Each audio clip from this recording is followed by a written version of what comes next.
Squad Car Moonshine. Squad Car Moonshine. Representing Squad Car Moonshine is the co-founder of the company, Emily Opelt, or Uppelt. Emily.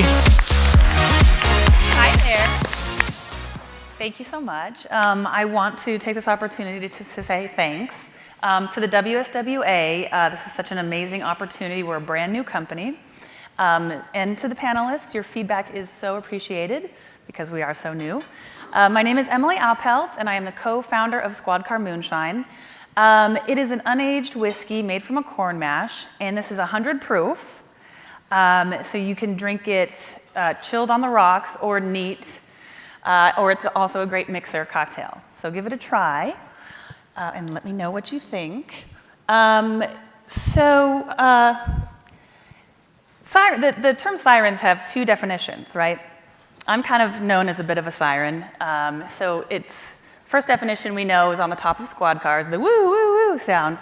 But it also comes from Greek mythology, meaning a woman who's kind of fascinating and alluring, but also a bit dangerous and edgy. So like me, we think our product is just like that.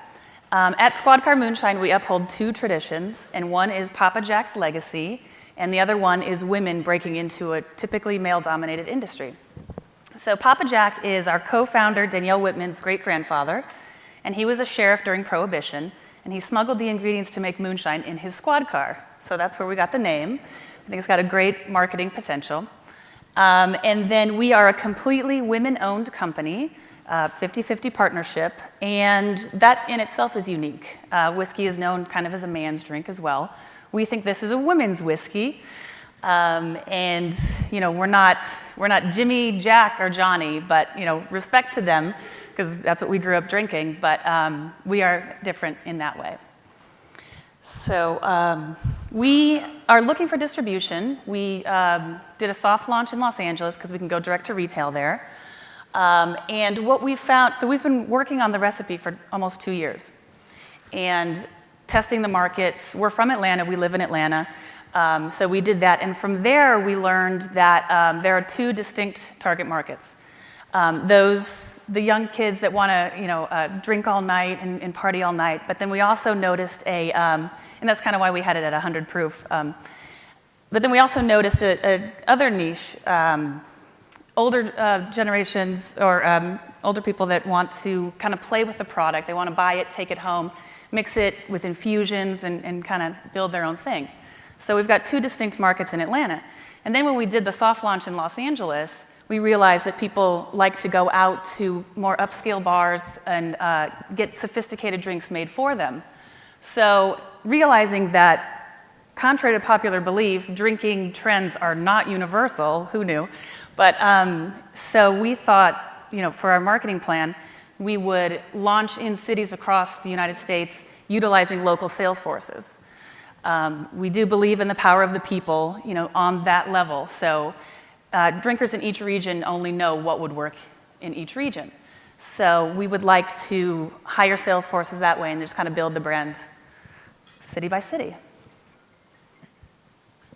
Is that it, Emily? I have a quick question, though. I want to throw. You can take this one, Charlie. You're positioning it as for women, a female-owned company. What is it about? Maybe I'm missing it, but what is it about Squad Car that says that this is a moonshine that is targeted towards women? So, because it is a smoother, unaged whiskey, and it's got the peach flavor, so that's kind of the target. But we also have, women whiskey drinkers vary just as much as men. So we just think it positions us uniquely because we are completely women-owned. But I don't think you should narrow your market in saying it's women only, because why box yourself into that? Just because you're, a women-based company. I'm a woman kind of owned restaurant. I don't say only women are allowed. Right. So I'm just saying, I think, especially with the name, it's not like you're calling it Diamonds and Rosé. You're calling it Squad Car. So yeah. I think you should really kind of drop that kind of approach of it being a women's whiskey. I don't know, sorry, but I did like it very much. Thanks. Have you gathered any information where the white whiskey consumption is in the United States? Because it's been out a while we were waiting for whiskeys to age.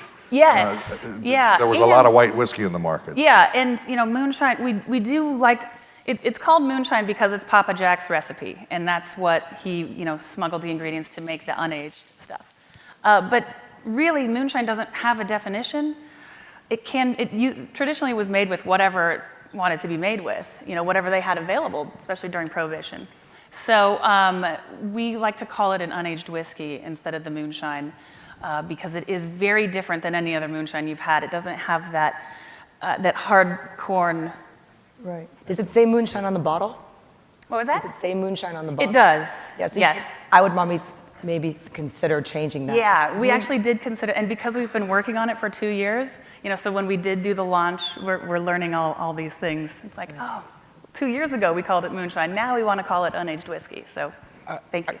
I think you have to tell people it's flavored because it was interesting when I tasted it. Sweet. I was anticipating a non-flavored product, and then I thought, was there something wrong with it? Okay. Not that I didn't like it, but it just tasted strange for a moonshine white whiskey. And I agree with the moonshine. I think moonshine is a little played out, but a white spirit, a unique white spirit with the story. Is there anything unique in the recipe or in the manufacturing and the sourcing? It is a straight corn mash. Yeah. So unfortunately, moonshine is a declining category over the last few years, but you can still overcome that by changing obviously the label, making sure you let people know it's peach. Sometimes it's always good to just tell it how it is. Yeah, totally meant to say that it was peach. Yeah. We're slightly aging another whiskey, a light whiskey.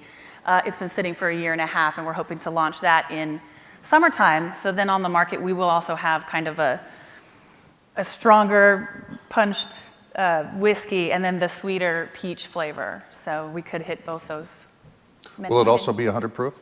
It'll be 121 proof. 121. Oof. Yes, but Oh, just as smooth. We hope. I like the marketing, the story behind the name. I think that's a pretty good story. You got a pretty good laugh from the audience. Yeah, good. And that's important. That's a good handle as you're building a brand. Yeah. But I do agree with everybody else in saying you should really focus more on that unaged whiskey side versus the moonshine side, just because of the trends in the marketplace right now. Absolutely. And I would change the name from the standpoint of going with something that's more proprietary, that connotes that peach flavor. Okay. Because both Charlie and I took a little sip and went, wait a minute. What is that? Okay. And if you put it in, and if you were to have that in a bar and you were to mix it with something else that you would normally mix with an aged whiskey. Isn't it too late to change the name? Haven't you launched it already or not? Yeah, well, and the labels were TTB approved, so I have to learn the process. We are seriously brand new, so to change that, I don't know what it would take, but now would be the time before we get, we did our soft launch in LA, and we want distribution in Georgia, of course, but so I think now would be the time to figure out exactly how. So this is great, all these responses, this feedback. Thank you. Thank you. Okay, well, Emily, thank you. Thank you. Thank you.